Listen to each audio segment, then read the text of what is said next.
آیت نمبر 148 سورۃ بقرہ. وَلِكُلِّ وِجْهَةٌ هُوَ مَوَلِّيهَا، اور ہر ایک کے لیے اس کا رخ ہے اور وہ اس کی طرف منہ پھیرے ہوئے ہے. فَاسْتَبِقُوا الْخَيْرَاتِ، پس تم سبقت لے جاؤ بھلائیوں کی طرف، نیکیوں کی طرف. اَيْنَمَا تَكُونُوا، جہاں کہیں بھی تم ہوگے. يَأْتِ بِكُمُ اللَّهُ جَمِيعًا، وہ لے آئے گا تم سب کو اللہ تعالیٰ اکٹھے کر کے، سب کے سب کو. ان اللہ علی کل شیء قدیر، بے شک اللہ تعالیٰ ہر چیز پر قادر ہے.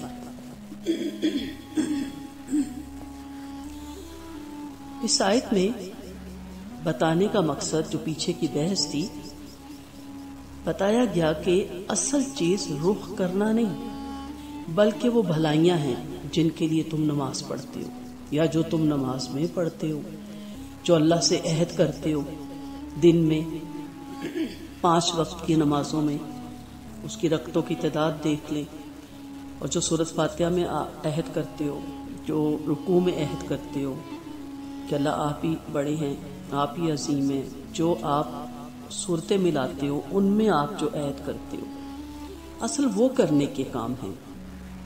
لہذا سمت اور مقام کے جھگڑوں میں پڑنے کے بجائے آپ کو اصل مقصد یعنی نیکیوں کے اصول کی فکر کرنی چاہیے. یعنی نماز آپ کو منکرات سے نہیں روک رہی، برائیوں سے نہیں روکتی، سود سے نہیں روک رہی.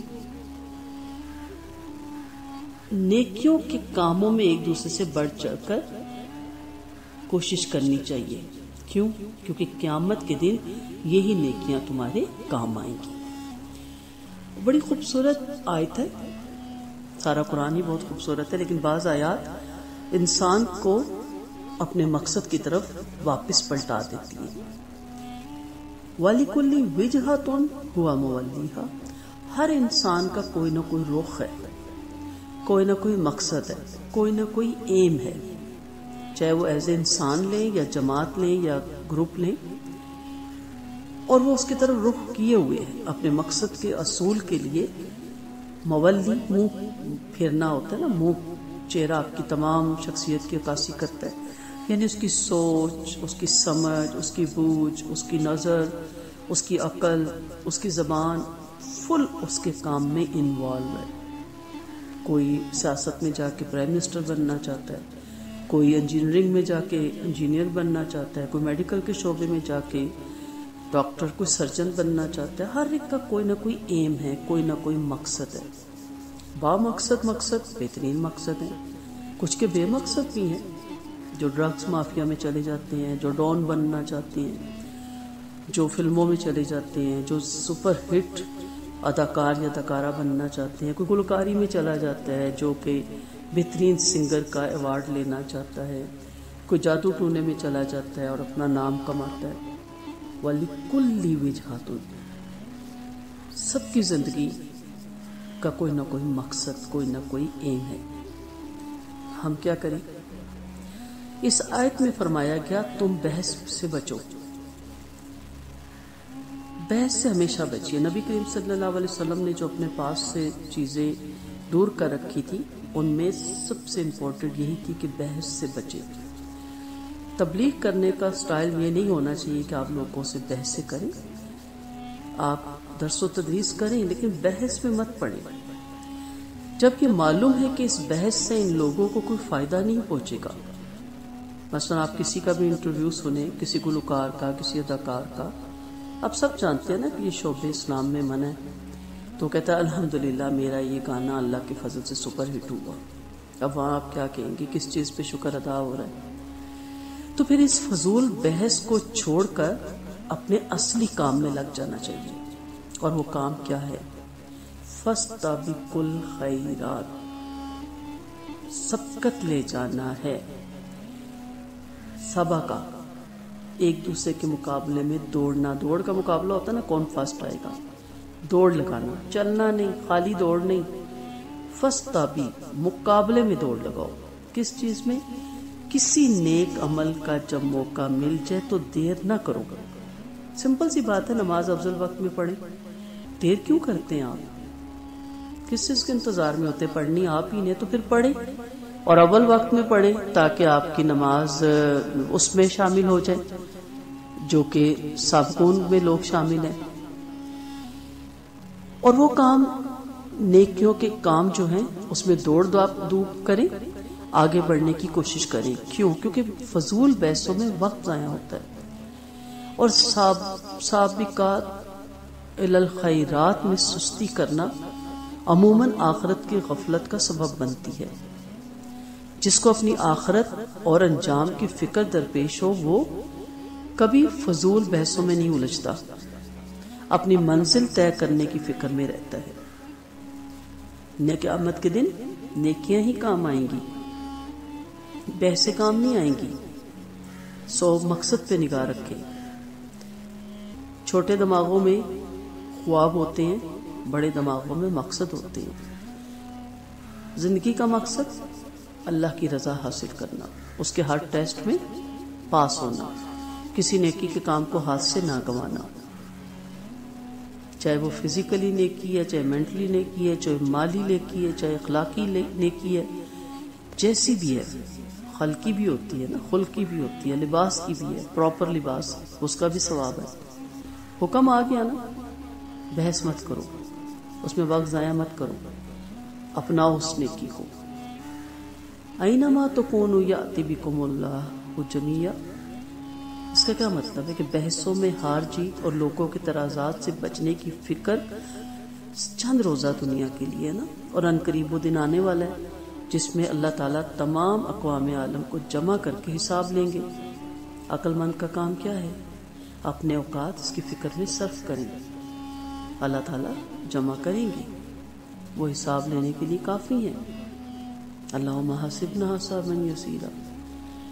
اس لیے اس چکر میں نہ پڑیں میں اس کو ہرا دوں, میں جیت جاؤں, میں دلائل سے جیت جاؤں. قائل کریں, مائل کریں, بہت شکن بنے, دل شکن نہ بنے, مقابلے میں نہ آئیں.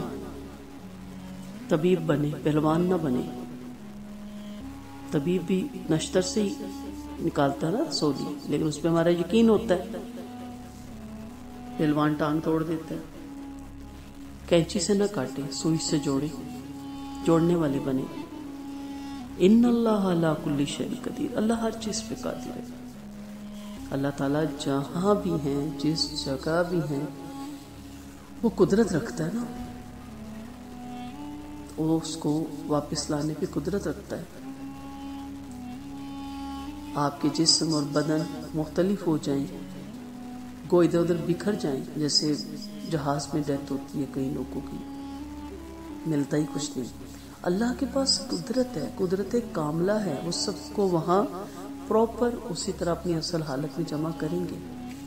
تو اس لیے چھوٹی سی آیت کوزے میں دریا بند ہے. نکلیں ان بے مقصد باتوں سے, بے مقصد بحثوں سے. اپنے دماغ کو کوڑے کا ڈسٹبن مت بنائیں, لوگوں کی باتوں کو دماغ میں مت بٹھائیں, ان کے اعتراضات کو اگنور کریں, ان کی جو آپ کی دل شکنی کرتے ہیں, آپ پہ تنقید کرتے ہیں, پرواہ بھی نہ کریں. ہوتی ہے, اثر بھی ہوتا ہے, لیکن جب آپ کا مقصد ہو نا, بہت سے مقصد ہیں, آپ اپنا کے دیکھیں. آپ کا دل کرتا ہے میں بہترین ڈیزائنر بنوں, پھر بن جاتے ہیں, پھر فیڈ اپ. کتنے پیسے والے اور دنیا کے ٹارگٹ اچیو کرنے والے آخری منزل سے نیچے چھلانگ لگا دیتے ہیں, خودکشی کر لیتے ہیں. کیوں؟ کبھی آپ نے سوچا؟ یہ مقصد سکون نہیں دیتے. محنت ضرور کریں, اس لیے کریں کہ میں کسی کے آگے ہاتھ نہ پھیلاؤں, اس لیے کہ اللہ کا حکم ہے. محنتی ہاتھ اللہ کو پسند ہے. زیادہ کمائیں, بہت بنائیں, کس لیے کہ میں ان کے کام آ سکوں جن کے ہاتھ نہیں ہیں, جن کی ٹانگیں نہیں ہیں, جو معذور ہیں, جو بیوہ ہیں, یتیم ہیں, مسکین ہیں. کریں, لیکن اصل چیز جو آپ کو پرسکون رکھے گی, دنیا میں بھی, قبر میں بھی, آخرت میں بھی, اور جو وہاں آپ کے آئے گی, نامہ اعمال میں تولی جائے گی, وہ یہ دنیا کے مقصد نہیں تھی کہ آپ بہترین ڈاکٹر تھے. ہاں, اس کے ساتھ اگر آپ نے لوگوں کی بھلائیاں کی ہیں, لوگوں میں خیر بانٹی ہے, تو بھی ثواب ہے. لیکن صرف اور صرف پیسہ کمانے کے لیے, کہ آج کل بڑا گردے کا ڈاکٹر بنے زیادہ پیسہ ہے, اسکن الرجی کا بنے زیادہ پیسہ ہے, کس میں زیادہ پیسہ ہے, کس میں زیادہ ہیپیٹائٹس سی عام پھیل رہا ہے, اس کا ڈاکٹر بنے زیادہ پیسہ ہے. ہم ان کی بیماریاں بیچتے ہیں, ہم ان کی تکلیفوں سے فائدہ اٹھاتے ہیں. دوسری کمپنیوں سے ساز باز کر لیں، لیبارٹری سے کمیشن رکھیں، انہی کی نام لکھیں، وہاں جائیں جی سب سے بہترین وہاں کا رزلٹ ہوتا ہے، میں تو اسی کا ایکسیپٹ کرتا ہوں، کمیشن ملتا ہے مہینے میں 10 پیشنٹ کے 20 پیشنٹ کے کمیشن ملتا ہے. تو پھر بتائیں اس ڈاکٹر کی نیکیاں ترازو پہ رکھی جائیں گی؟ وہ ایک الگ موضوع ہو جائے گا. اصل بتا رہی ہوں کہ سارے مقصد دنیا تک ہیں. دنیا جیسے ہی قبر کا وقت آتا ہے، موت کا وقت آتا ہے، ساری ڈگریاں فیل. اصل ڈگری قرآن کی، نماز کی، خیرات کی، نیکیوں کی. اس لیے نیکیوں میں آگے بڑھیں.